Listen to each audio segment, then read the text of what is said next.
talented Ken Napzok, was we did a crash course on how the Oscars work. So I thought we would go back and take a look at this video a little bit. We'll pause it through and give some commentary so we understand what's going on. But if you want to know how all this stuff works, let's take a look at here. So let's look at a couple minutes of this video, shall we? Okay, let's run this. The Academy of Motion Pictures Arts and Sciences is made up of around 7,000 filmmakers and film professionals. The organization itself... What a dork.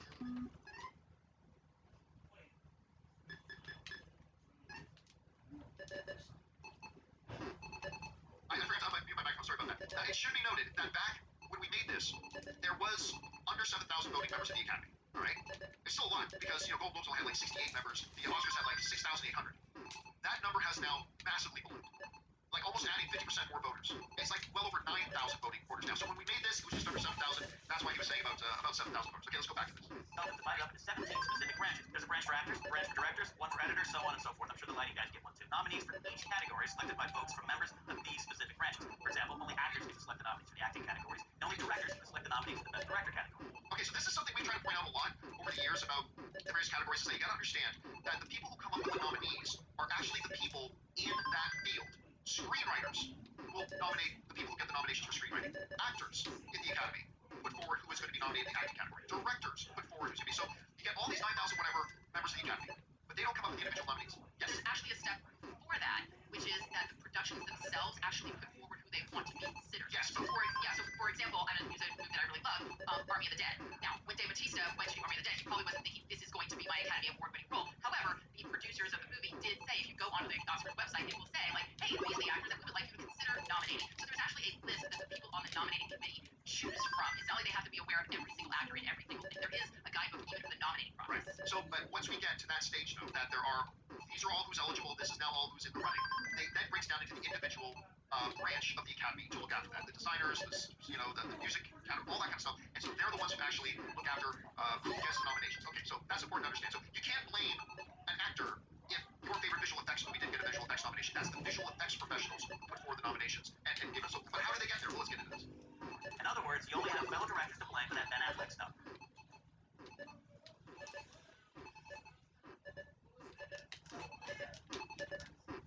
What a dork, he did it again. And not get nominated for the Academy Award. Because again, it's the directors in the Academy who put forward the nominations. Guess what? Those directors are members of the DGA. And the DGA just named him Best Director of the Year. I will never understand how Ben Affleck did not get nominated that year. But anyway, let's keep going forward here. Now, the Academy at large. For almost every category, a voting member submits a list of no more than 5 nominees for his or her individual ballot. However, Best Picture is different because it's Best Picture. With that one, everyone gets to vote. Each voting member must submit a list between 5 and 10 nominees. That's a lot of homework. So now, how exactly do we turn all these ballots into nominations? Okay, this is where we start getting to the meat of it. So now we know that the potential people who can be nominated has been brought in. It gets segregated out down to their individual branches, and the branches now deal with it. Now, once it gets to that point, how do you end up with 5 nominees? It's a little complicated, but they do a really good job here. Just listen to Ken and how he breaks this down. This is really interesting. Well, it involves math, so get ready for this. When submitting a list of preferred nominees, Academy members rank them according to preference. Nomination ballots are initially sorted based on the voters' first place ranking. Got it? So if a potential nominee scores enough first place votes, sometimes called the magic number, becomes an official nominee, and you win the National League. This magic number is reached by taking the total number of ballots received per category divided by the total number of possible nominees plus 1. If a selection receives this magic number of votes or more, it becomes a nominee. For example, say the magic number is 333 and Leonardo DiCaprio wins 337 Best Actor #1 votes for having sex with a bear. In this case, he automatically becomes a nominee. Okay, so now we see that all the members of that branch get their ballots, they fill out their votes, and they rank them, right? And then if you get enough first place votes, and you cross that threshold, again, the math is determined by the number of votes versus the number of potential nominees, all that kind of stuff, so they come up with the magic number. In the example here, it's 333. So once Leonardo DiCaprio, or any actor, hits that magic number, that becomes a nominee. Now, they break down a little bit further here. Let's keep going here. Now, what happens to everyone's second, third, fourth, and fifth place choices? After the first pass, the accountants. No, not that accountant. Real PricewaterhouseCoopers accountants sort through the remaining ballots. Tough job. Remove the stack with the fewest votes. Let's use Adam Sandler as an example. No, really, let's use Adam Sandler as an example. Say Adam Sandler's performance in Grown Ups 2 received the fewest first place votes. 2, and that would be the case. That means he didn't hit the magic number, and those ballots are redistributed according to their second place choices. This is where it gets really kind of key too, because now it's like, what do you do with ballots? Like, if you don't vote for the right first place vote, does your ballot just get thrown away? No, their ballots don't get thrown away. So in this example, if you were a member of the acting branch and you were putting out your ballot about who you should think should get a nomination, if you put out your #1 spot something that nobody else votes for, well, your ballot still counts, and they're about to explain here how and why it does. So say one of those ballots has Forrest Whitaker at #2, and the other one is Ryan Gosling at #2. Tough choices. This means the Forrest Whitaker pile gets another ballot, and the Ryan Gosling pile gets another ballot. If either of those actors hit the magic number after this process, great, they get a nomination. Now let's say Tyler Perry is the second smallest pile with just 3 number 1 votes. A travesty, really. Those ballots are then reassessed according to their number 2 pick. Daniel Day-Lewis is number 2 on one, so there's another ballot for his pile. Matt Damon is number 2 on another one, so he gets one as well. What happens if Adam Sandler is number 2 on the third? It could happen. He's already been eliminated, so then we move on to the number 3 spot on that ballot. Eddie Redmayne! Congratulations, Eddie! Now Eddie Redmayne's pile gets another ballot. Okay, so if your ballot had one of the lowest ranking people like Adam Sandler, well then the next person down on your list, they get your number 1 vote. And that goes to them, in this case like Eddie Redmayne or one of the other people. So now that number goes up, and these charts continue to go up until you get 5 people hit that magic number, which is about to get to here. The ballots continue to be redistributed in this manner until we have our 5 nominees. Still with me? Once all the ballots have been tabulated and the nominees are named, new ballots are sent out to every Academy member. After the nominees have been chosen by that category's experts, everyone gets to vote on every category. That's the key thing. Once the nominees are determined, once they get 5 nominees hit the magic number, and you've got your 5 God nominees, damn it. then voting on the winners becomes a matter for the whole Academy. So not the whole Academy determines who gets nominated, but once the individual branches put forward their 5 nominees, then the whole Academy takes those 5 nominees and then votes on the nominees, and that's how they come up with the winner. Again, it's a little tricky, it involves math, it's got that thing called the preferential ballot, but we've got a couple of SAG members here. So I'm actually very curious to see how the Academy does it. You guys are involved in voting for winners of the SAG? God damn it. Just, I Oscars, can't believe I how misdropped. does that process work? That's a I similar don't even know what process. happened. I must think I saw something because I was surprised by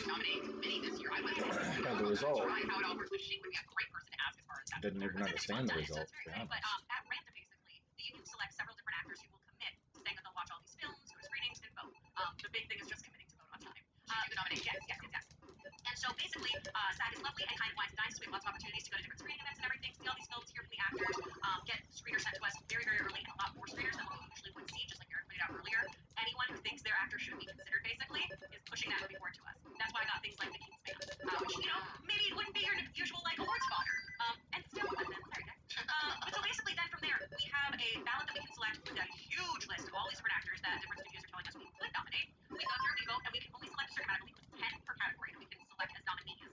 And then once that is all in, then SAG contacts the rest of us saying, hey, these are your SAG nominees for the year. We'll send you your screeners, which they're now doing digitally, so we can lower our footprint. Yay, union. And then we all vote on it, and then we see that, And with each of those screeners, there's always an additional piece of paper that's like, for your I don't know how this works, probably not in other cities, but in Los Angeles and probably New York, there are for your consideration billboards everywhere during Oscar season. And it's just like this movie that came out 7 months ago, for your consideration. And they do that as advertising and reminders. And with all the screeners, they actually include when they are sending out the physical copies, they'll send out a piece of paper that says, for your consideration, these are the people whose performances we want you. Like, don't pay attention to Erin Cummings as the social worker. She's not up for nomination. Pay attention to Ingenue Ellis and Will Smith. They're the ones we want you to take a look at. So they will focus your attention into the people that they want you to be looking for.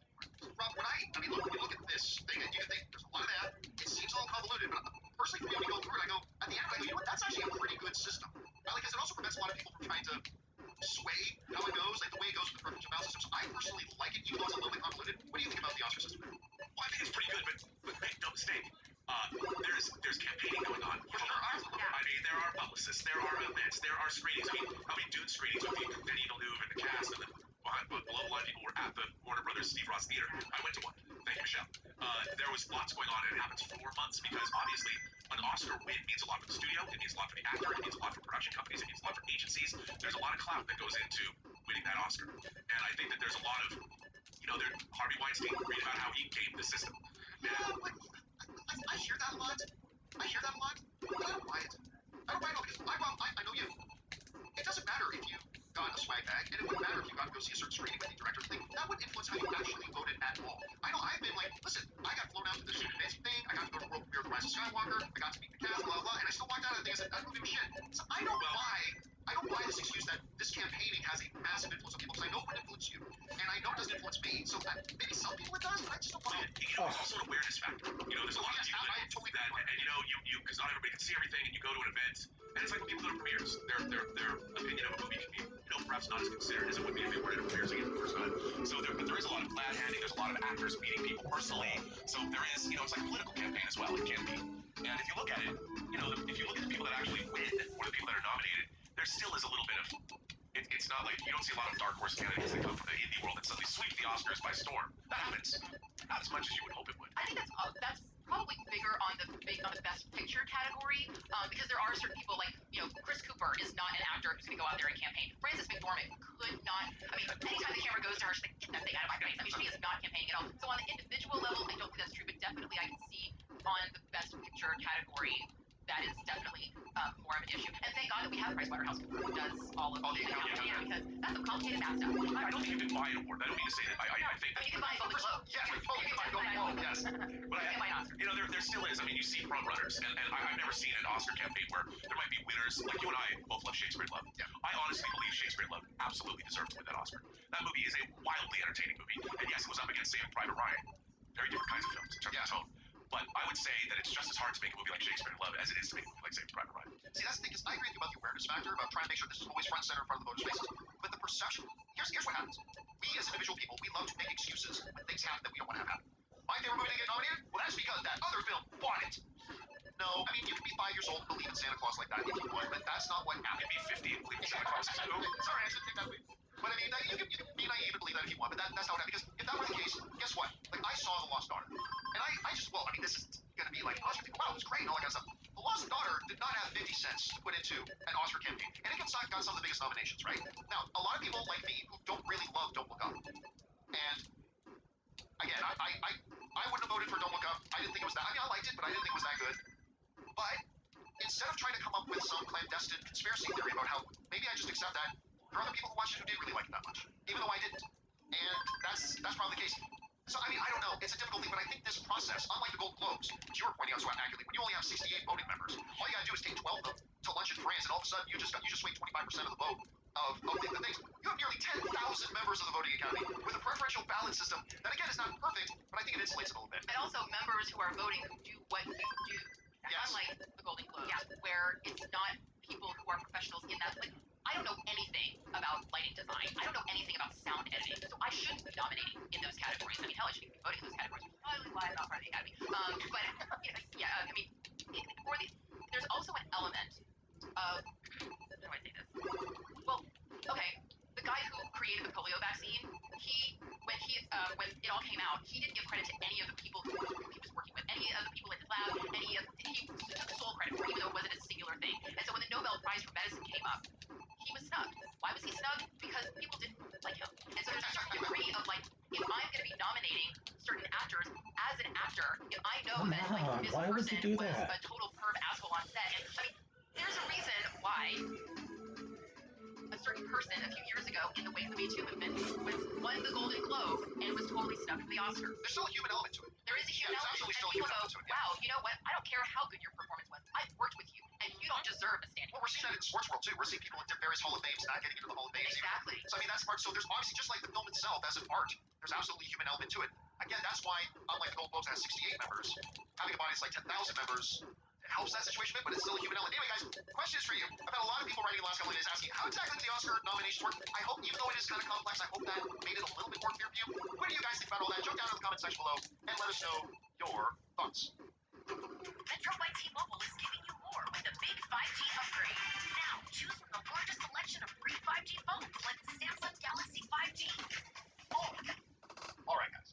With that down, let's move on to main topic number 3. But before we get into that main topic, by the way, I'm going to remind you guys that we are going to be going into full spoiler discussion about Boba Fett's episode last night. So if you don't want to hear any of that, now's a good time to tune out. I'll give you a second to tune out. So we're going to take a minute right here, pay some bills, and hear from the sponsor of today's episode.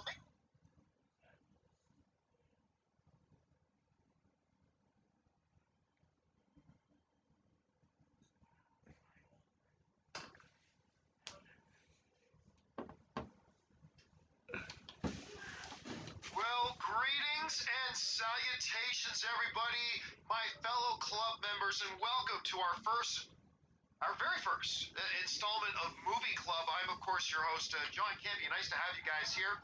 I'm joined over here, of course, by Robert Meyer Burnett. Robert, how you doing? I am doing quite well. I come to serve, John. I come to serve Rome.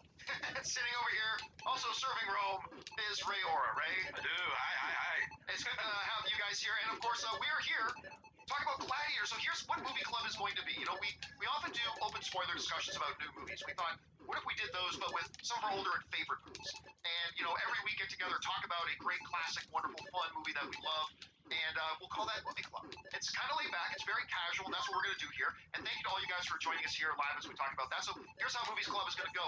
We're going to start off where Rob, me, and Ray are going to talk about Gladiator ourselves, and then we're going to let you guys chime in, our other club members. You guys just use the super chat feature in the YouTube if you're watching live, and only if you're watching live. And remember, please make sure you keep any comments and questions strictly to Gladiator. Strictly to Gladiator. That's what you're here to talk about. If you write it and ask about the Batman, we're just going to skip over your question. So yeah, that's what we're going to do. So let's get into it, guys. Is this a spoiler-free conversation? Oh, no. Fully open spoiler. It's just Checking, John. Okay. 2000's Gladiator. Directed by, of course, Ridley Scott. I believe his best film, which is a lot to say because he's directed some masterpieces. Of course, Russell Crowe, Joaquin Phoenix, both of whom were nominated for Academy Awards. Russell Crowe won the Academy Award for Best Actor for this. Joaquin Phoenix, I believe it was his first Academy Award nomination. And Wonder Woman's mother, Connie Nielsen, playing Commodus' sister. If only she were born a man, what a Caesar she would have been. I mean, with that, yeah, you gotta remember, go back to that. That was Wonder Woman's mom. So, Rob, let's just start with some general stuff. Like, when you think of Gladiator, like, what's the first thoughts that come to your head? Well, not just the actors you mentioned, but it's like a who's who of the British stage and film theater. Richard Harris playing Marcus Aurelius, and Derek Jacobi playing a senator. There's and the guy, and I forget his name, John, the actor that plays Quintus. Quintus would I? Such a great actor. I mean, the cast of this movie, and of course the great Oliver Reed in his last role. There's Thomas Arana, by the way, played Quintus. He's so good. And I think the thing that strikes me the most about Gladiator is this is a movie I thought it was made. Because when was the last time anyone made a sword and sandal epic? You know, I grew up with them. But, you know, it's like when Peter Graves was like, do you like movies about gladiators in an airplane? Yeah. My answer to that question was no, not particularly. There was no, look, I like Ben-Hur, but that wasn't necessarily about gladiators. But I have to say, John, from the opening of this movie, where you see Maximus's hands gliding over the wheat, and you hear Lisa Gerrard from Dead Can Dance, and you hear Hans Zimmer's music, and then you cut to the Battle of Germania, which was like peak verisimilitude. I mean, I'd never seen a Roman battle staged against the barbarian hordes of Germania. You know, I'd never seen anything like this. You know, and on my signal unleash hell. You know, I was so in watching the beginning of this film. I was completely mesmerized. You know, the way the character of Maximus is built up. Clearly, he's almost like a warrior poet. You know, the way he gets on the ground and rubs the earth between his hands, and he's having a philosophical debate about whether or not he should engage in this battle with Commodus. Not with Commodus, with Quintus. And there's that great exchange. People should know when they're conquered. You, Quintus, would I? I mean, it's so great. So immediately, as Ridley Scott is so great at doing, he builds this world that we've never seen portrayed on film quite this way. And I was just absolutely knocked out and mesmerized by this opening scene. I'll tell you what, the first time I walked out of Gladiator, the first time I saw it, I remember it was in this little movie theater in this little mall in this little town of Saskatoon, Saskatchewan, Canada. And I remember I walked out and I really liked it, and I remember feeling disappointed because I was looking forward to, because, you know, when Maximus is planning to get out, he's going to go get his men back. God damn it. Fat, bored. And he's going to, I had this thing in my head God that he was damn going to it. get his men. I can't believe that fucking. Oh, what a fucking piece of shit. But then seeing that battalion of Roman legion. Fucking thumb started hurting, started to tap a little bit. Just and it was after and I still no really big deal, right? Watching the second Jesus time, fucking no, that was right. Christ. That was the way it went. Ray, you just watched the movie again. Reese, when you think of this movie Gladiator, just what's the first thoughts that come to your head? Actually, this was the first movie I was introduced to Russell Crowe and Joaquin Phoenix for the first time with I them. think it was for a lot of people. I didn't know anything about them. I'm not usually into these types of movies, but I remember we were at my uncle's house, and he actually had the disc, the DVD disc, or whatever it was, and he played it, and I loved it. I mean, there's nothing else I've seen that's like this movie. I probably wouldn't watch any other movie with this sort of theme, just because I'm not into these movies, but that tells you how good the movie is, that I actually enjoyed this movie. You know, I have my picks of genres that I like, usually that I'll deny right off the bat, and someone will have to force me to watch it.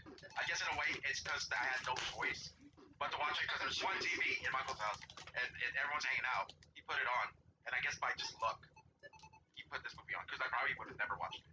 But yeah, that's all I remember from it. I was just blown away by it. And I disagree. The Martian is Ridley Scott's best. Oh, I mean, some people will say Blade Runner or something, but I mean, I love this one so much. Here's the other thing too. I think for a lot of people, it was their first introduction to Russell Crowe, who, as some of you guys may or may not know, he's my favorite actor. Daniel Day-Lewis is the GOAT, but my favorite actor is actually Russell Crowe. There's something about him, I've always liked the way he does things, whatever. but he did 2 movies before. I mean, he did many more than that, but he did 2 movies before Gladiator that I knew him from. One was, what was it, The Insider, the one we did with Al The Pacino? Insider that Michael Mann directed. And he got nominated for an Academy Award for that. And I remember thinking, who is this guy? I think that was what was it, 1997? Something like that, yeah. I remember watching it thinking, who is this guy in this movie with Al Pacino, and he's acting circles around Al Pacino? And I was just stunned by it. And he got nominated for the Academy Award for it. And then he did this hockey movie called Mystery Alaska that I freaking love. It was great, actually. I love Mystery Alaska. Now, of course, a lot of that has to do with the fact that I am Canadian, of course, I'm a big guy in hockey, but it is a wonderful movie. It's a wonderful, wonderful movie, and then shortly after that, out comes Gladiator. And I remember, you mentioned the verisimilitude of it. I remember because we remember Braveheart and stuff like that, and it was very pretty, but especially about that opening battle at Germania, there's just something of it felt like, I have a feeling this is probably more like what one of these battles would have actually been like than maybe anything else we've ever seen in Hollywood film. And I love that. I loved it when they throw the horse can run back the head. Yeah. So what did he say? It's their message. I can't remember the reply. Right. Something like that. And then they come out of the woods like holding up the heads and everything. It's like, oh boy, okay, here we go. And it goes to it. They instantly introduce you to Maximus and the fact that his men revere him. He's not Mac. He's the general. And I love the way you already, without saying any words, you can tell he's the shit. He's the. You're right. Even before you said a thing, He's you're the right. one. Like Rob pointing out, when he just, a war's about to happen, and this guy calmly goes to the dirt, rubs his hands, like, are we gonna do this? How calm is he? You already, from the first, minute of the movie, you already know, this is the guy. This is the He main walks guy. down that line and he claps his shoulders on his shoulder. Yeah, man. It was the great thing about this movie is there's so much great character building. There's a lot they never. Sometimes movies will give you good character building, 1 or 2. This is like Commodus, his sister, the Emperor, Maximus, the Dottore, like all that kind of, it's all there. It's all there, and I feel that I feel like I'm in the hands of filmmakers that really know how to tell a story and get to the heart of the matter quickly in a scene, so you know who everybody is. Like Joaquin Phoenix, his performance in this, I mean, he's a super douche in this movie.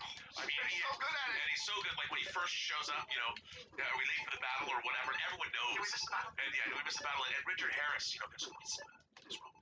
And even he is one of the great British actors of all time, playing Marcus Aurelius, and the relationship that he has with Maximus. I have to call on you again, and, Right. and the way that all the pieces are put on the board and how it happens, and then you see patricide, you see Commodus kill his own father, and everything goes to hell.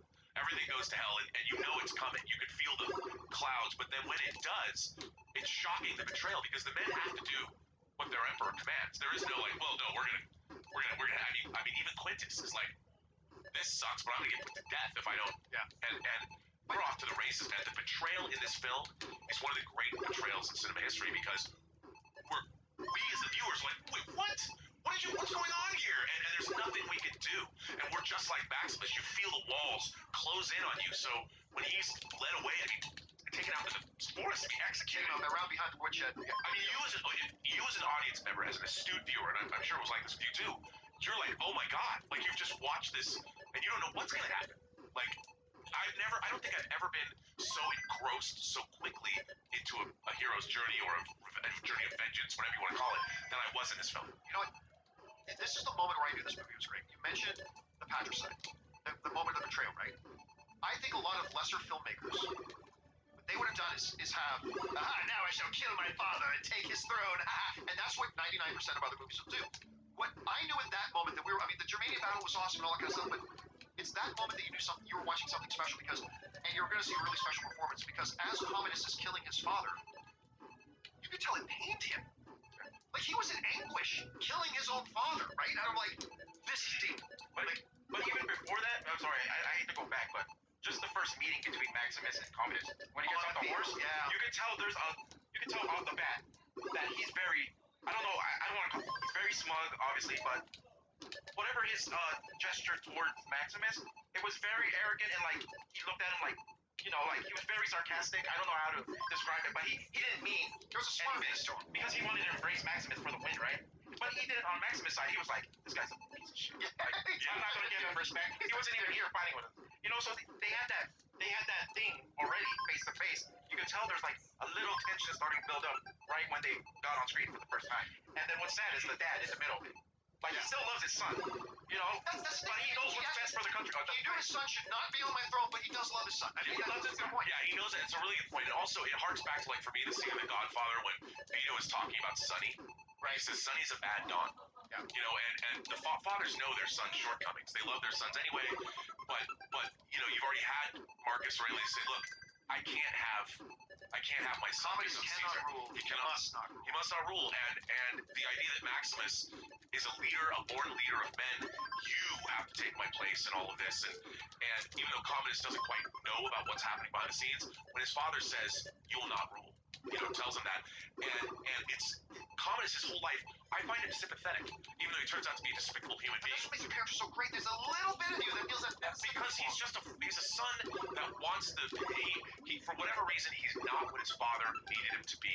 He knows it. Yeah. And all of that frustration comes out in this murderous rage, but it's a lifetime of not being knowing he's not as good as his father needs him to be. And what is it that the Emperor says to him? He says something along the lines of, he says to Commodus, and I'm paraphrasing here, correct me in the wording, but he basically says to him, all your failings as a son are mine as a father. Yes. So because he also acknowledges to Commodus' sister, I am not the best dad. Right.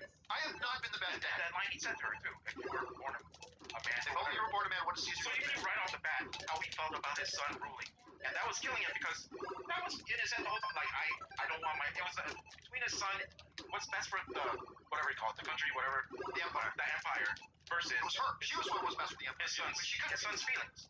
You know what I mean? It was like he was trying to decide. We all knew he was trying to make a decision. That was probably what was killing him too. But like, all of it is set up I so fucking pushed the there's so many button. layers, like you would say, I'm gonna slay my father. I shall be emperor now. When all of this starts to go down, Maximus knows, like, he understands these walls are closing in on him very rapidly. I love when he says, Russell Crowe's an actor, the emperor's been slain, you know, that line, and he realizes what's going on, and he's like, I gotta move, and I gotta move now, and it's too late. You know, they come in, and there's nothing he can do. And all of a sudden, he's out behind the woodshed. They're trying to execute him. He takes a Praetorian. He takes them down, makes his escape, and then ultimately goes into slavery. And he gets taken to the gladiator. He's only known as the Spaniard, which starts the movie into starting to feel like a bit of a mystery in a way, but a mystery that we're waiting for the other characters to unsolve because we already know what's going on. But a small tidbit. But before that part happened, there was a party, right? The soldiers celebrate. Yeah, and that's when we find out him and the sister actually had a romance before. Well, you find out just before the party. They run into each other out on the ground. Which is kind of important, a little importance there. Well, yeah, that's huge. I mean, understanding the emotional attachment, because ultimately, it's why I think Maximus later feels sympathy towards her son, is because he had affection for her at one point. And then you get into that party, and of course that's where one of the great kind of introductions to what the overall thematic idea of the movie is about. Is be screaming, Republic, Republic, the whole idea that there are senators who want to move Rome back to becoming a republic. The fact that the emperor himself is looking at moving that, and to Commodus, that's against my destiny. My destiny is to be emperor. I am the father of Rome now. And so you get that whole philosophical thing on top of the great action arena and everything. And throughout that party, we get more of how much his men love him. Yes. When he walks in there, yeah, Maximus! Yeah. You know, that's how dedicated they are to him, which plays a part too later on, just to see, like, when everything is handed over to, it's like they don't know him anymore, right? Isn't that what happened? No. Remember, he just never sees his men again. Sorry. I'm His sorry. men don't think he's dead at that point. But also, they can't, the way that society works, those soldiers can't just rise up against Rome. I mean, they all have a great duty. They love Maximus, but there's also they had a great sense of pride and duty and who they served. Yeah, order, rule, or whatever. And they can't suddenly, those men were not born or bred in a way where they're going to revolt immediately. Okay. You know, Until he says, when my men find out I'm alive, he knows that the connection between him and his men, right? He knows that, and he knows that they will be loyal to him because they have fought and bled, lived and died with him. Not Rome, with him. Sure. And he knows it, right? But also, they believe when he says the emperor's been slain, he has information that's correct. Yeah. You know, and they know that he's not lying or whatever. But what I love about this, it's Well, like that wasn't his men they were about to execute. That was the Praetorian. That was the Praetorian Guard, not his own men. oh no, absolutely. But what I love about this is it's a great fantasy story in the sense that a hero is banished from his homeland. You know, he's been wronged and cast out, you know, whether it's Mordor or wherever it is, he's been cast out, and suddenly there's this odyssey where I want to get home to my wife, I want to get home to my house, my poplar trees, I want to get home to my horses, and, you know, and that's all I want, you know, and then he begins his journey, his odyssey. I love that we can see that human part of him too. Because throughout the whole film, I love his warrior, soldier, general mentality. Like, it was like when he started talking about that, it was kind of like, that's cool. He's not always a soldier. He's a husband. Yeah, he's a husband. He Husband has to a that murdered part. wife. Father to a murdered But wife. when needed, He will have his vengeance. when needed, he switches that off and becomes the general. Those battle strategy, how to act towards certain situations that involve his life on the line. You know what I mean? And remember that part of the movie, talking about when the wife and the son come into it. As you're watching, it cuts to the wife and the son at their home, and they see the Romans coming, the Victorians coming, and they're looking out, and you know, oh my God, no. When he finally arrives home, to find them, I talk about that David Duchovny scene in Return to Me when he comes home after his wife dies and he just breaks down on the floor. Russell Crowe's performance in that moment, when he gets back home and he finds his wife and his son murdered and strung up and burned. And what a shot that was too. Her feet were all burned. That was hard because it took me a little while to connect it. Yeah. I was younger, and I was like, holy crap, she's hanging. And that's when I was like, oh shit. And then his performance in that moment, right? That you could feel his complete and utter brokenness. He was done. And it's not until he finds out Commodus is doing that he almost rediscovers his desire and purpose to live. But we see a little bit before that too, how good this guy is by himself under odds when they're about to behead him, right? We see how good he is by himself. Yep. His hands are literally tied behind his back, right? At that moment? Were they behind his back or were they in front of him? In front of him. Because I remember holding a sword with his hand. And how smart he was, quick thinking, because he was going to spike his blade right away. Well, I mean, that's fast. You know, that's why he was the general of the Felix Legions. You know, he was the guy. And what I really loved, once he is captured and sort of taken into, when he meets Oliver Reed, you know, it goes into the gladiator pits of the died before this movie finished shooting. Well, what I loved about that though was he waits and watches, and he meets people, and he slowly meets, because he's a born leader, and his men, the other gladiators, can sense it. It's like scoping them out, right? Yeah, and he just has to step up and go, I know more than all of you. You know, he understands in order to engender loyalty, you need to earn it. Right. And the way he works his way through the men, and they respect him because he respects them. And watching him fight in the arenas, you know, the Are You Not Entertained in the outlying areas where Sukabar was the name of the town they're in. That whole part right there, that whole segment was probably my favorite area of the movie when he's scoping them out, because we already know who this guy is. It just gives me goosebumps. It's almost like he's like a superhero in disguise, and these guys don't know. It's exactly within the ranks, and he's not the biggest. He's actually looks like the shortest and the smallest, but yet these guys have no idea that this guy right here is about to save all their lives for as long as he can. Yeah. You know what I mean? Oh my God. Ralph Moeller is the guy who played the giant Germanian, who's a friend of Schwarzenegger's in real life. Yeah, and I think he was in Best of the Best 2. Yeah. That's right. But I think it's that moment when he's talking to Maximus, after it's been revealed that he's Maximus, he goes, "You've won many battles? I've won some. Germania." It's like, oh, that's that whole scene. But can I bring something? I think philosophically, from a narrative point of view, one of the most brilliant things that Ridley Scott and the screenwriters did in this is that Gladiator could have been just a very simple revenge movie. Okay? Like the classic kung fu movie, my master was murdered, I'm on a quest for revenge. My wife and son were murdered, I'm on a quest for revenge. But what Ridley Scott and his screenwriters did is they interwove the destiny of Commodus and Maximus as an analogy, if you will, for the greater fate of Rome. The whole idea of the very fate of the future of Rome and what direction Rome as a civilization was going to go was now tied to this individual revenge story between Maximus and Commodus. And as you move through, as the senators come in and out of their stories, both the wicked one telling the parable of the fish and the good one who goes, "You will be free and I shall be dead." Like when they come in and out, it just reminds us that what is going on between these two individuals is actually in a larger frame connected to what's going on in their societies. But no, that's absolutely true, and you're absolutely right. And I think that what's interesting is you're kind of seeing, to add to that point, Maximus is building basically a democracy within the ranks of his own gladiatorial school by making friends with Ralph, making friends with Jaimin Hansu. He's treating these people with respect, and he's getting respect back based on. And so he's building, in a way, he's building the kind of Rome that Marcus Aurelius wanted him to build, even in the ranks of his gladiators, because they're learning how to work together. I mean, later on in the film, he says, "Have any of you been in the military?" You know, when they finally get to Rome, and And he goes, look, you've got to. He's got in seconds before whatever comes through that door. We have to work as one, and we have to. And he's such a natural command. They follow. They follow. And whoever did it, they died. Yeah, that was just too. And it's real easy to change your view on whether we should listen to the guy when the guy right next to you, his legs are getting cut off or something like that. But I apologize. You said that one thing that you just did. To me, this movie, after I saw the wife, as Kid Dead, just became John Wick and his dog. I just wanted to see revenge. I'm sorry, I don't have a wider thinking like that to see that because I never saw that. I saw, I'm gonna get this guy's ass, and that's it. You know what I mean? My head. Well, but you're not wrong. And no, that's part of the emotional hook to it. Yeah, that's the driving for us. We all want that. We all want to see this guy, but at the same time, it's so rich. Even the relationship he has with Oliver Reed, he's essentially Oliver Reed's slave. And then they have that relationship. And obviously, Oliver Reed, you were a gladiator? Yes, it was. And then when they're finally, because even Oliver Reed's like, this guy, he's not just some Spanish dude being found on the side of the road. He knows. He can tell what's happening. And there's even respect between the two of them. Right, yeah. Did I follow right? Did they say Oliver Reed or Proximo killed his owner? Was that?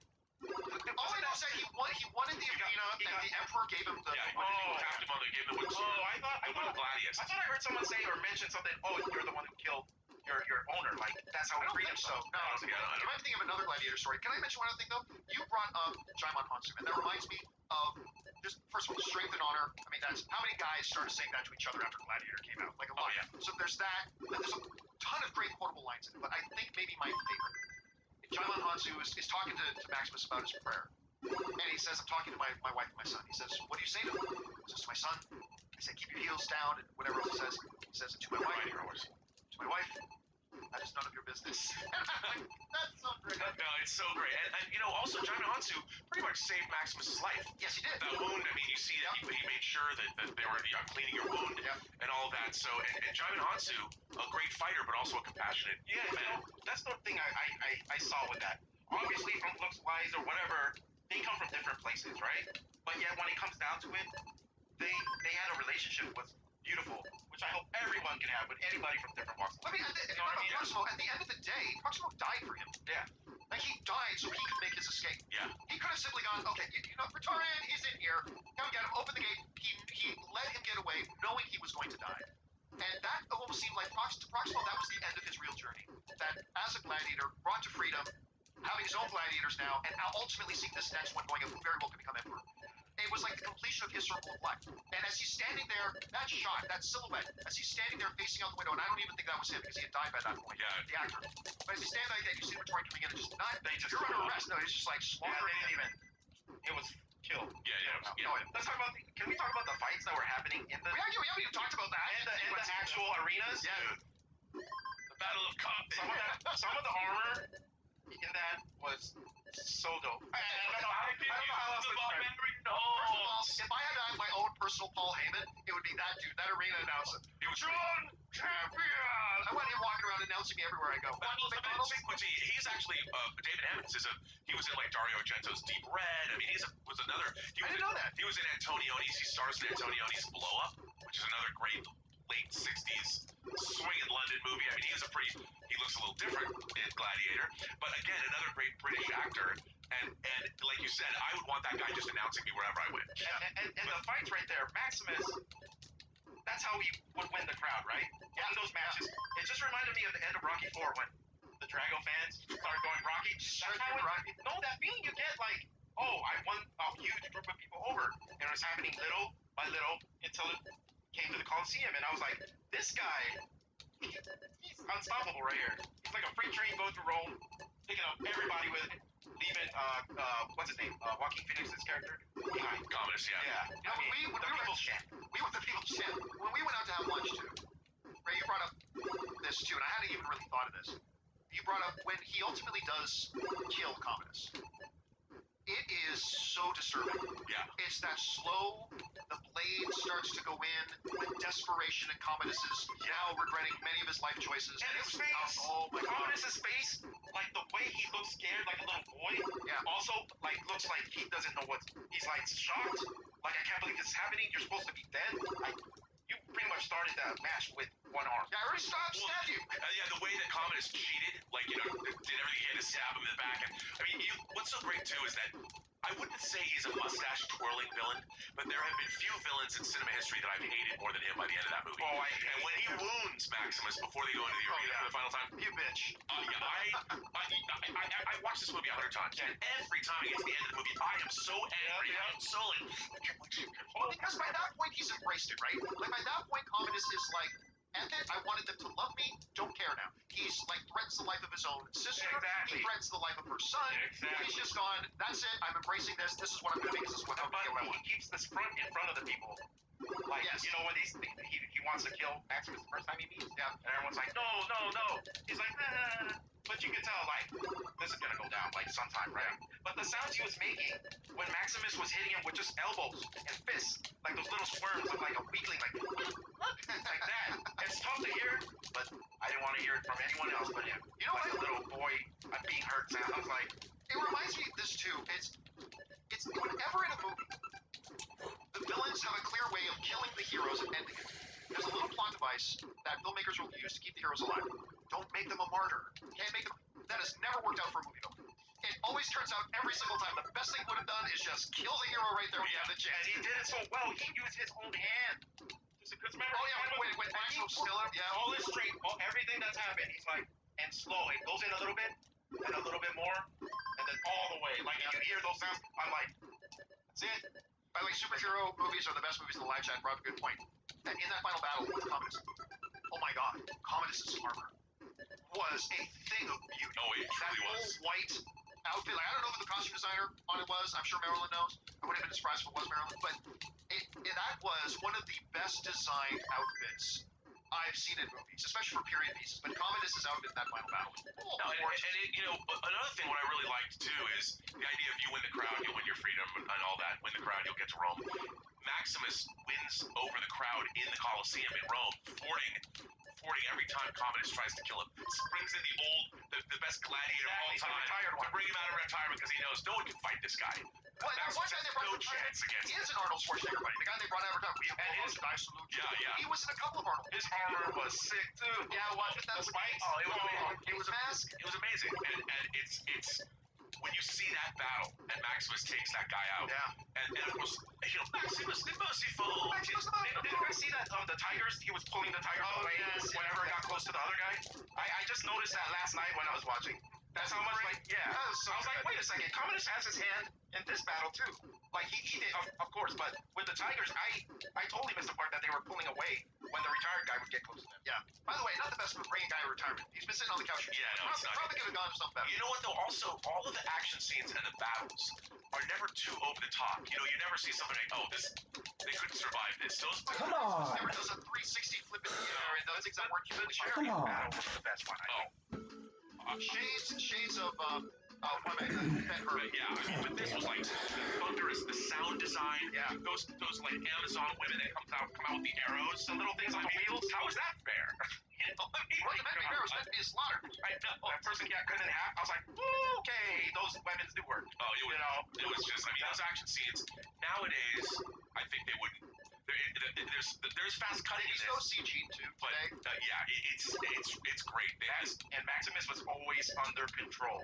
He never let any deaths that he saw around him affect his judgment. He was always in there with the best, yeah. well, Calm, cool, and collected. And then the ending of the film. I think anybody could have seen it coming from a mile away, but I think the first time I saw the movie, I did not. I didn't see him dying at the end. And so his death at the end, and the senator comes out, what's his name, who shall carry him with me? Yes, Something yes. like that. That whole thing. First of all, by the way, too, full circle would you, what's the head Victorian yardstick guy just said? Quintus. When Quintus had enough, and Commodus is like, give me a sword. Quintus is like, and none of the rest of you give him one either. Yeah. It's only you. Like, man, he's like, yeah, give him Commodus, right? And then he gets beat, and then they carry his body, and then that beautiful, I don't know what to call that piece of music, and that starts to play, and starting to see the aftermath. Oh, now we are free. Now we are free. But that vocal, I was done at that time. The first time I watched it, I was crying already. And you see Fuck. Elysium. That's not fair. That was another thing. If you find yourself, amongst trees or grass, where you were in Elysium and you were already dead. but I mean, that turns the little